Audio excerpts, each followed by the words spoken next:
So this lender may not even know that. These are arcane little details, okay?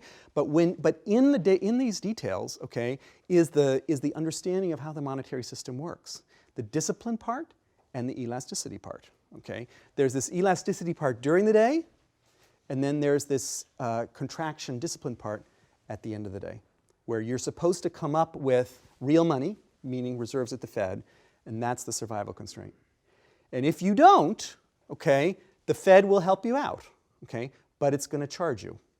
And you're supposed to manage your business so that you don't need to use this. They will frown at you. They will send bank examiners to ask you if you really know your business and if you're a good banker or not. You really don't want to do this. So, but how do you, so this explains why there is an interbank market. Okay. Because at the end of the day, okay, not all banks are going to be at zero.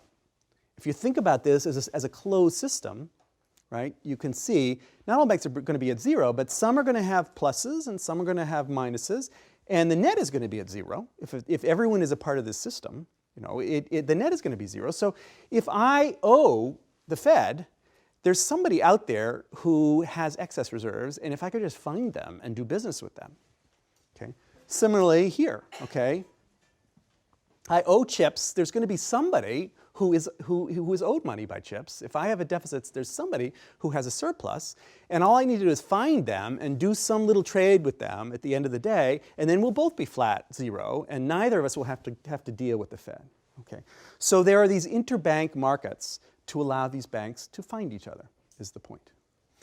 The relevant interbank market here is the Eurodollar market. Actually, any one of these markets works because they all settle ultimately at the Fed. But so this is a sort of stylized story I'm making for you. But this is a world dollar market. Any bank can be a member of CHIPS, or it can have a correspondent who's a member of CHIPS. Not every bank can be a member of FedWire.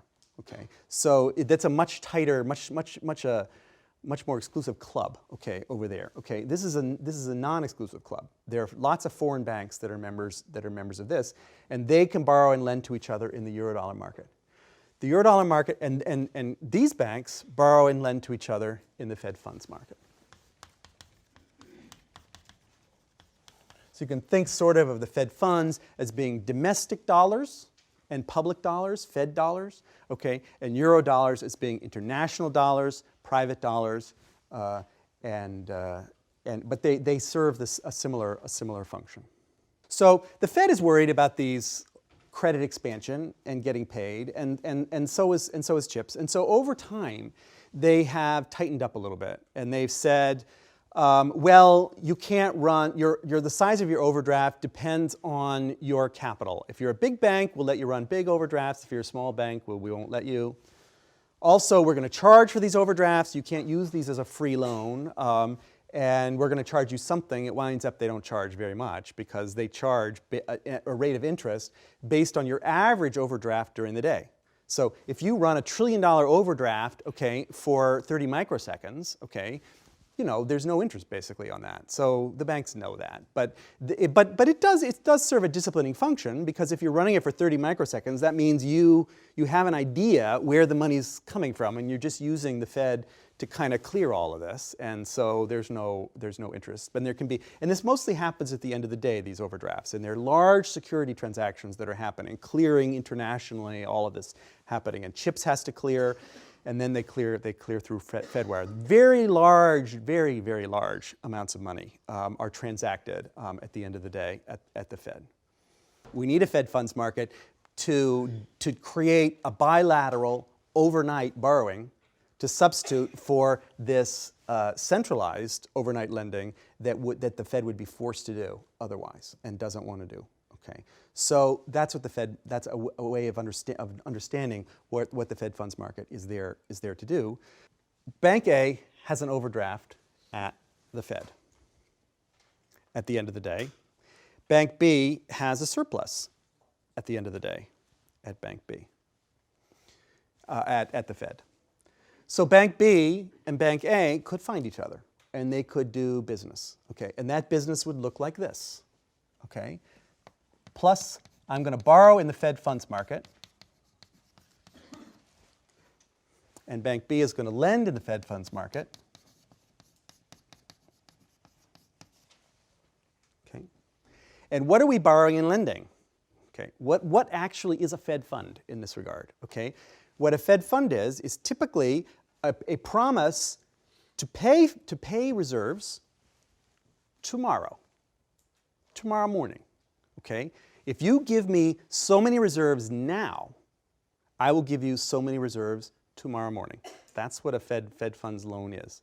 They're typically overnight, but you can arrange these things for terms. You can have them automatically roll over, but think of it as an overnight loan at this moment. So that means that this is a loan, and what Bank A gets by putting itself by promising to pay reserves tomorrow, it gets reserves today. Okay?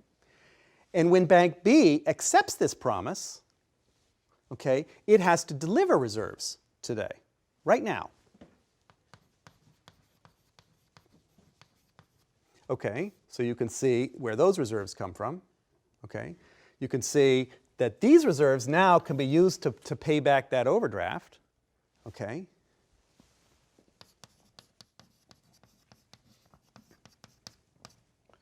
The balance sheet of the Fed expanded, the balance sheet of the Fed contracted back. More generally, if there weren't these overdrafts to begin with, so I don't want to, the important thing to appreciate is that these banks are in the Fed funds market all the time. Okay, they don't wait till the end of the day. They anticipate their needs, and they borrow and lend in the Fed funds market all day long. Okay, there's a desk that's looking at that. So they're not necessarily just coming in when they have an overdraft, they're trading. Okay, so let's take this overdraft stuff out of here, okay, and understand that this is the essence of a Fed funds transaction, right? That Bank B is giving up reserves today in order to get a promise to receive Fed funds tomorrow, okay, and Bank A is promising tomorrow in order to get reserves today. So this is the Fed funds thing. You could use this simply to then make a payment. Because Bank A has reserves, you could now use those to make a payment to Bank B. So you could do this whole transaction beforehand, not worry about overdrafts, do the Fed funds transaction beforehand, and then make a payment.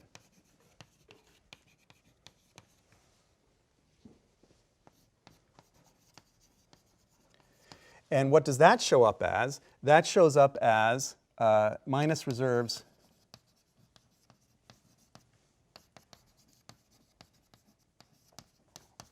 that's the payment, okay? And the Fed funds borrowing shows up as the reverse, okay?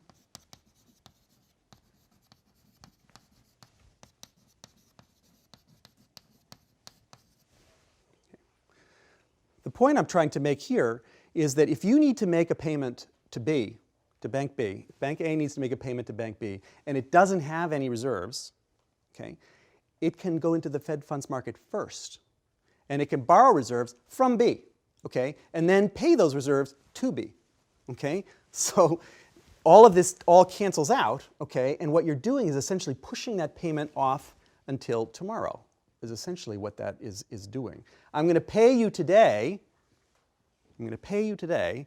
by promising to pay you tomorrow. That's what's going on here. I'm paying you today by promising to pay you tomorrow.